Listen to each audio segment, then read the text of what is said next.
It is the world's largest aircraft. It weighs up to 5,000 tons. It only takes a few hours, can reach any place on the surface.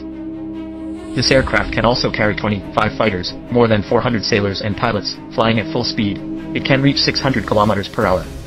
This is the underground aircraft carrier designed by Soviet engineers. In 1970 told the Soviet leadership about it. Incredibly, the leadership showed great interest. The United States already had a large aircraft carrier fleet at that time. At this time, the Soviet Union did not have the idea of a ground effect aircraft carrier is to advance, but he still got funds for design. Researching aircraft carriers will be used to deal with American aircraft carriers.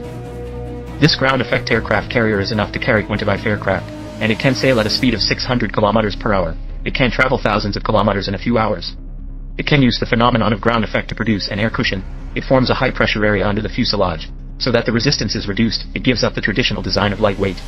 This has become the advantage of underground aircraft carriers. It forms air pressure under the fuselage. The aircraft carrier sails at a low altitude of 20 meters above the ground. It is not affected by sea turbulence. Fighters are stored in the internal independent cabin of the aircraft carrier. In combat, it can be transported to the top by the central elevator. There is also a flight deck above the aircraft carrier. It can match the take-off and landing speeds of aircraft.